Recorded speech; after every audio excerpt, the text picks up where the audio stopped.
தெரியுமா உங்களுக்கு? இவர் யாரு? இவரு என் புருஷங்க. இந்த படத்தை யார் வரைஞ்சது? ப்ளீஸ் சொல்லுங்க. என்ன, இவரு உங்க புருஷனா? இவரு உயிரோட இருக்காரா? ஏங்க இப்படி கேக்குறீங்க? ஏன் இப்படி கேக்குறேன்னா, நான் இந்த செல்லுக்கு வரும்போது இங்க இருந்த கைதி கிட்ட இதே கேள்வியை கேட்டேன். அவ சொன்ன பதில கேட்டு நான் பதறி போயிட்டேன் தெரியுமா? இப்போ உன் செல்லுக்கு அவளை அனுப்பிட்டு தான் உன்னை இங்க ஷிஃப்ட் பண்ணிருக்காங்க. அவ இவரை பத்தி என்ன சொன்னா அத சொல்லுங்க. ஒருத்தி இவர் மேல பயங்கர கொலவெறியோட இங்க இருந்தாலாம். இவரை கொல்லணும்னு தான் இவர் முகத்தை வரைஞ்சு வச்சு அவ வெறி அடங்காம இத பார்த்து பார்த்து தனக்குள்ள சைக்கோ மாதிரி கோவத்தை வளர்த்துட்டு இருந்தாளாம். அவ இந்த ஜெயில விட்டு போய் 6 மாசத்துக்கு மேல ஆயிருக்கும். அவ இருந்த கோவத்துக்கு போன வேகத்துல இவரை கொன்னு இருப்பாலும் நினைச்சுதான் கேட்டேன்.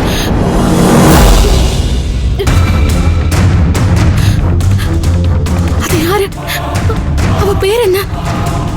அவ பேரு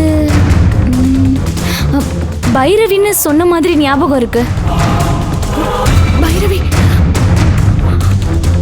பைரவிய பத்தி நான் கேள்விப்பட்ட வரைக்கும் அவ சாதாரண பொம்பளை இல்லையா, ரொம்ப சக்தி வாய்ந்தவளாம், எதையும் செய்ய துணிஞ்சவளாம்.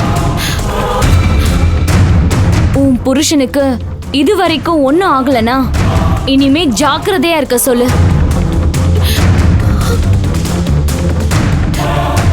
அப்ப அருணுக்கு வெளியே ஏதோ ஆபத்து இருக்கு. நான் உடனே அருணை காப்பாத்தி ஆகணும். என்ன பண்றது?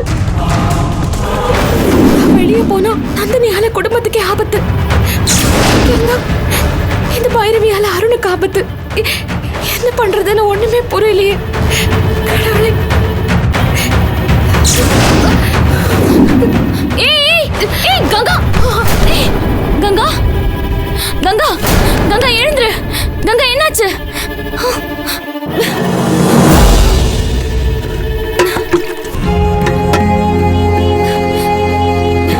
கங்கா, கங்கா, கங்கா எழுந்துரு.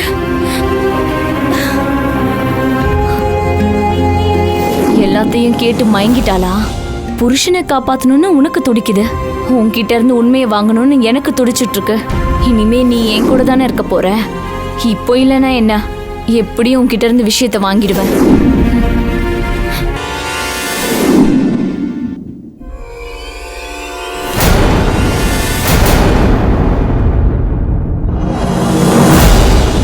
ஐயா ஐயா ஐயா சொல்லுங்க ஐயா. ஐயா ஐயா ஐயா ஐயா ஐயா என்ன சொன்னாங்க? அம்மா என்ன சொன்னாங்க? ஐயா சொல்லுங்க ஐயா. ஐயா என்ன சொல்லுங்க ஐயா? என்ன சொன்னாங்க? ஐயா யார கேக்குறீங்க? ஐயா, எங்களை மாதிரி ஒரு அம்மா வந்தாங்கல்ல, அவங்கள தான் கேக்குறோம். சொல்லுங்க, அவங்க என்ன கேட்டாங்க? ஏன் கோவமா போறாங்க? பழைய புடவை வேணும்னு கேட்டாங்க. அதிகாரமா கேட்டதுனால கோவப்பட்டு துரத்திட்டாங்க. தப்பு பண்ணிட்டீங்களே. பெரிய ஆபத்துல இருந்து உங்க குடும்பத்தை காப்பாத்த வந்த தெய்வத்தை தூக்கி எறிஞ்சிட்டீங்களே. என்ன சொல்றீங்க? அவங்க யாருன்னு தெரியாம அவசரப்பட்டுட்டீங்களே. அவங்க பேரு சேநாயகி. எங்களை மாதிரி அவங்க சாதாரண திருநங்கை இல்ல, அவங்க தேவநங்கை, கருப்பசாமியோட அவதாரம். அவங்க அருள்வாக்கு சொன்னா அப்படியே நடக்கும். அவங்க அருமை தெரிஞ்ச பல பேரு அவங்கள கண்கண்ட தெய்வமா ஏத்துக்கிட்டு இருக்காங்க. அவங்க காசு பணத்துக்கு ஆசைப்படுறவங்க கிடையாது. இவங்க யார் வீட்டுக்காச்சும் வரமாட்டாங்களானோ, வாயை திறந்து ஏதாவது கேட்க மாட்டாங்களானோ எத்தனையோ பேர் ஏங்கிக்கிட்டு இருக்காங்க. அவங்க இடத்துல காத்துக்கிட்டு இருக்காங்க. அவங்க வரேன்னு சொன்னா எவ்வளவு பணம் வேணாலும் கொடுக்கறதுக்கு எல்லாரும் ரெடியா இருக்காங்க. ஆனா லட்ச லட்சமா கொடுத்தாலும் இவங்க அவ்வளவு சீக்கிரம் யார் வீட்டுக்கும் போகவும் மாட்டாங்க. நாங்க எல்லாம் ஒன்னாதான் தங்கி இருக்கோம். அவங்க கிட்ட இருக்கிற தெய்வ சக்தியை மதிச்சு அவங்கள நாங்க வெளி வேலைக்கெல்லாம் போக விடவே மாட்டோம். எங்க காவல் தெய்வமா எங்க கூடவே இருக்கட்டும்னு வச்சுக்கிட்டோம். இவங்க அருமை நிறைய பேத்துக்கு தெரியாது. 6 மாசமா இவங்க வெளி உலகத்துக்கே வராம நாங்க கோவிலா பாக்குற அவங்க வீட்லயே இருந்துட்டாங்க. இன்னைக்கு திடீர்னு காலையில கிளம்பி யாருக்கிட்டையும் எதுவும் சொல்லாம அவங்க பாட்டுக்கு புறப்பட்டு நேரா உங்க வீட்டுக்கு வந்திருக்காங்கன்னா ஏதோ ஒரு முக்கியமான விஷயமா தான் இருக்கணும். நீங்க சொல்றதை நம்பவும் முடியல, நம்பாம இருக்கவும் முடியல. நான் வேணா என் வீட்டில் என் பொண்ணு கட்டுற பட்டு புடவை இருக்கு, அதை வேணா நான் எடுத்து கொடுக்குறேன். அந்த அம்மாட்ட கொண்டு கொடுத்துட்றீங்களா? அவங்க யார்கிட்ட கேட்கறாங்களோ அவங்க தான் தரணும். அதுவும் யாசகமா நினைச்சு தராம முழு நம்பிக்கையோட தரணும். நீங்க கொடுக்கிற அந்த கந்தல் துணியை வச்சுக்கிட்டு அவங்க என்னங்க பண்ண போறாங்க? ஆனா அவங்களுக்கு அவங்க கேட்கறத நீங்க கொடுக்கறது மூலமா உங்களை பிடிச்ச சாபமோ தோஷமோ உங்ககிட்ட இருந்து விலக்கி அதை அவங்க ஏத்துக்கிட்டு உங்க குடும்பத்தை காப்பாத்துறாங்க. அவங்க மனசுல என்ன தோணுதோ அந்த பொருளை உங்ககிட்ட இருந்து கேட்டு வாங்கி உங்களுக்கு ஏற்பட்டிருக்கிற பிரச்சனையோ இல்ல ஏற்பட போற ஆபத்தையோ ஒண்ணும் இல்லாம பண்ண போறாங்கன்னு அர்த்தம். தள்ளுங்கம்மா, இங்க இருந்தாலும் அவங்கள தேடி கூட்டிட்டு வராமா.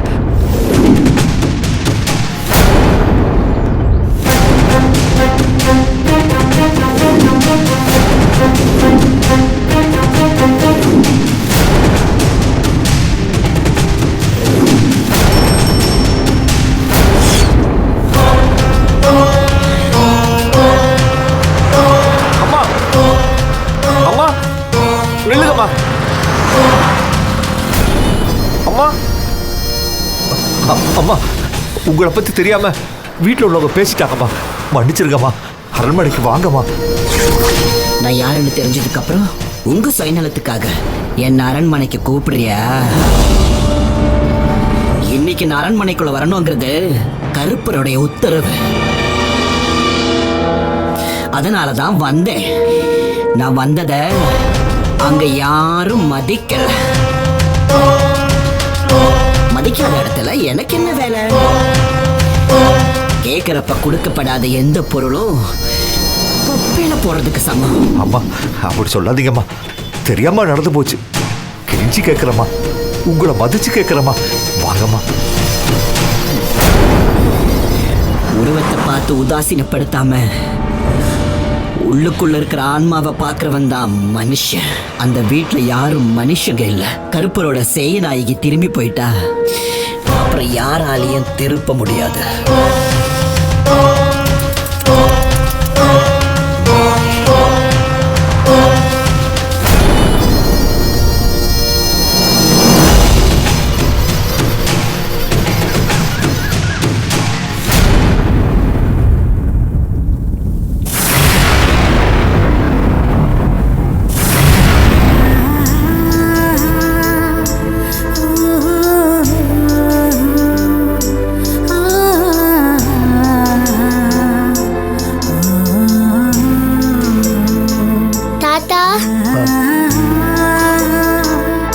என்ன கங்கா கிட்ட கூட்டிட்டு போங்க தாத்தா.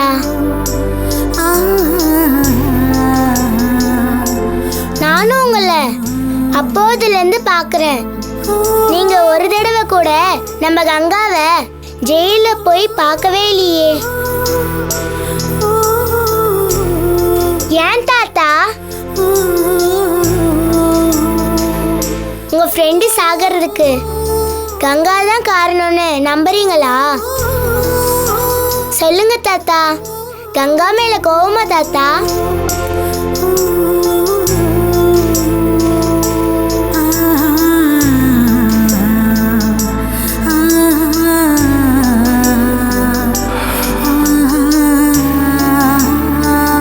எதையும் சொல்ல முடியாத நிலைமையில் நான் இருக்கேம்மா.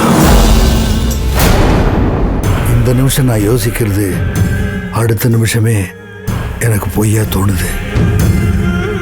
நான் தூக்கி வளர்த்த பொண்ணு கங்கா இப்படி பண்ண மாட்டான்னு நான் நம்பினாலும் கங்காவே நான் தான் குமார கொன்னேன்னு சொல்லும்பொழுது எந்த கங்காவை நான் நம்புறது?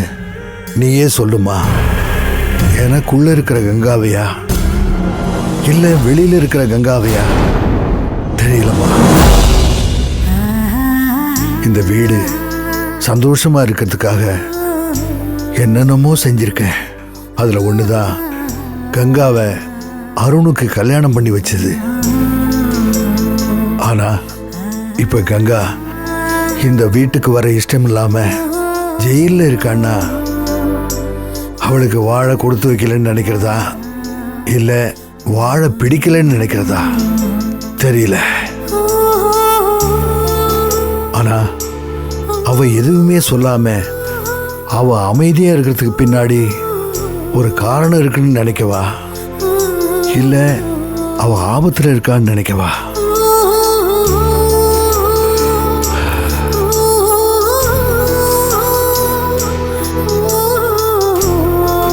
கங்கா பண்றது தியாகமா திமிரான்னு தெரியல.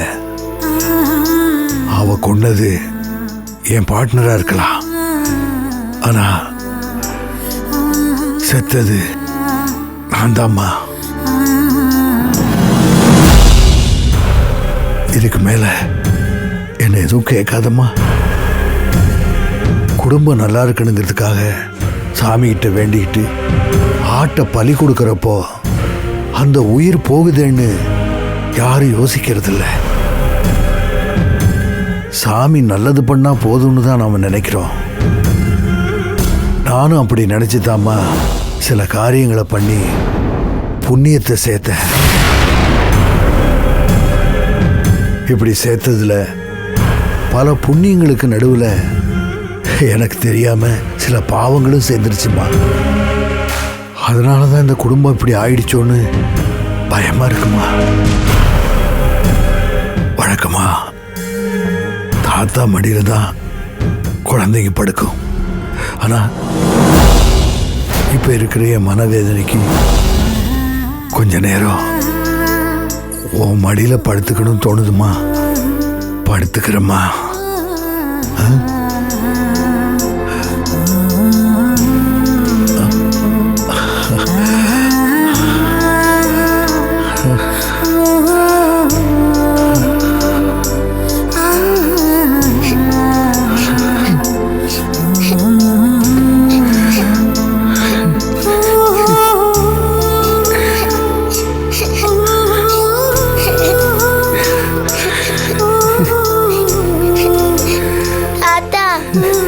நீங்க என்னென்னமோ சொல்றீங்க தாத்தா, எனக்கு ஒன்றும் புரியல. நீங்க அழுதுன்னு பார்த்ததே இல்லை. அழாதீங்க தாத்தா. இனிமே நான் உங்களை எதுவும் கேட்க மாட்டேன் தாத்தா. அழாதீங்க. சாரி தாத்தா.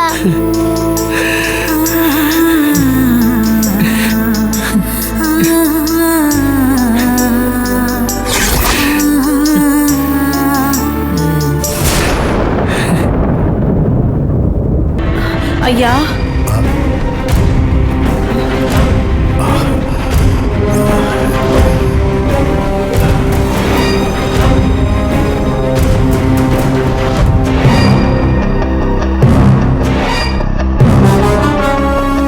வா. என்னம்மா பூசாரிகிட்ட பேசிட்டியா? எப்போ வர சொன்னாரு?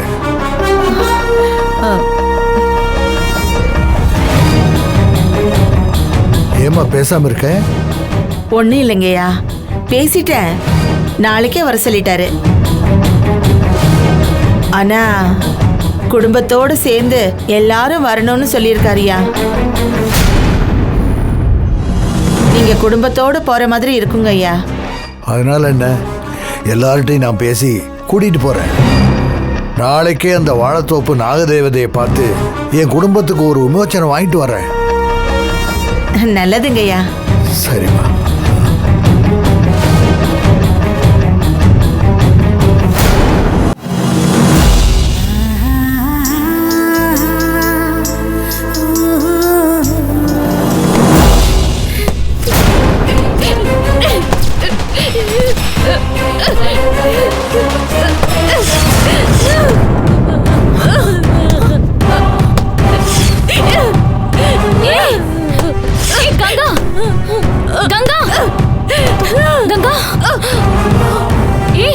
என்ன பண்ணிட்டு இருக்க நீ? ஏற்கனவே காலையில இருந்து ஒன்னும் சாப்பிடாம அழுதுட்டு இருக்கிறதுலயே ரொம்ப டயர்டா இருப்ப. இப்போ இப்படி எல்லாம் பண்ணா உடம்பு தாங்காதுமா.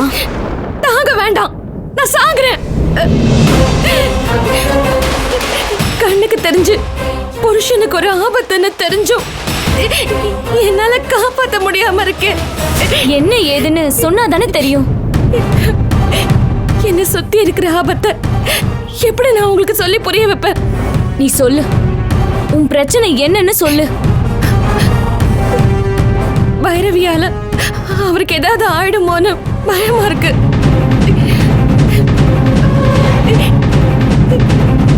ஆனா அவரோட நான் சேர்ந்து வாழ முடியாம போனாலும் எங்கேயோ அவர் நல்லா இருக்காருன்ற எண்ணத்துல இங்கேயே இருந்துடலாம் தான் நான் ஜெயிலுக்கு வந்தேன். இங்கே வந்ததுக்கு அப்புறம் அவருக்கு இன்னொரு ஆபத்து இருக்குன்னு தெரியறப்ப கஷ்டமா இருக்கு. நமக்கு தேவையானதை சொல்லாம என்னென்னமோ சொல்லிட்டு இருக்கா. சரி, இதை என்கிட்ட சொல்றதை விட உன் புருஷன் கிட்ட சொல்லலாமே. நான் உள்ள இருக்கிறதே அவரும் என் குடும்பமும் நல்லா இருக்கணுங்கிறதுக்காக தான். அப்படி இருக்கும்போது உண்மையை சொல்லி நான் எப்படி அவரை கஷ்டப்படுத்த முடியும்? என்ன சொல்ற? அவங்க நல்லா இருக்கணும்னு நீ உள்ள இருக்கியா? அன்னைக்கு பண்ணாத தப்புக்கு தண்டனைன்னு சொன்னியே, அது இதுதானா?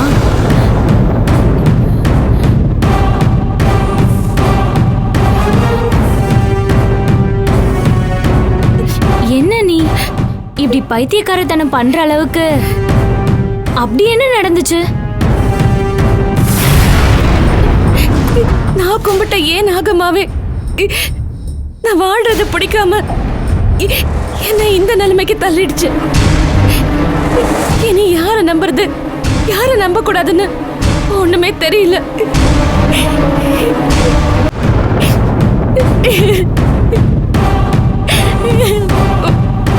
அப்போ என்னையும் நம்பலையா?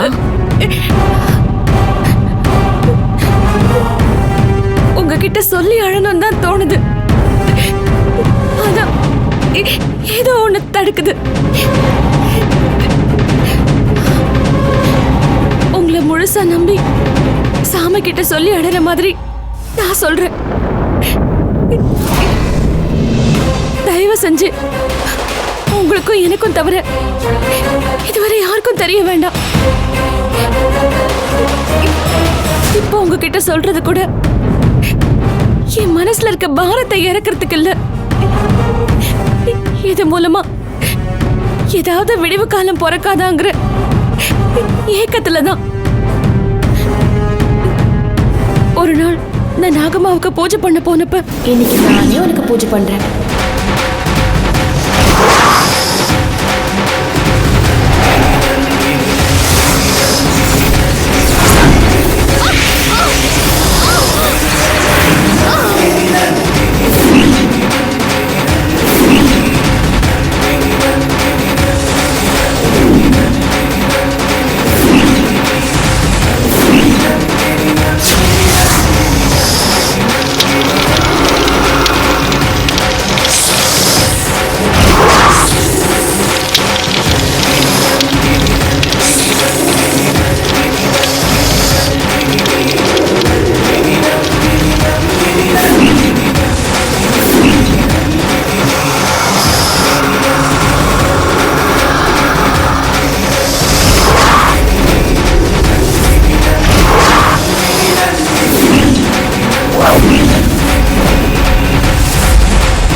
இப்ப என் புருஷனுக்கு பைரவின்னு ஒரு எதிரி இருக்கான்னு அவரை காப்பாத்த வெளியே போக ஒத்துக்கிட்டா நந்தினி எனக்குள்ள வந்து எங்க குடும்பத்தை அழிச்சிடும். எனக்கு என்ன பண்றதுன்னே தெரியல. நீ வெளியே போகலன்னா மட்டும் நந்தினி சும்மா இருப்பாளா?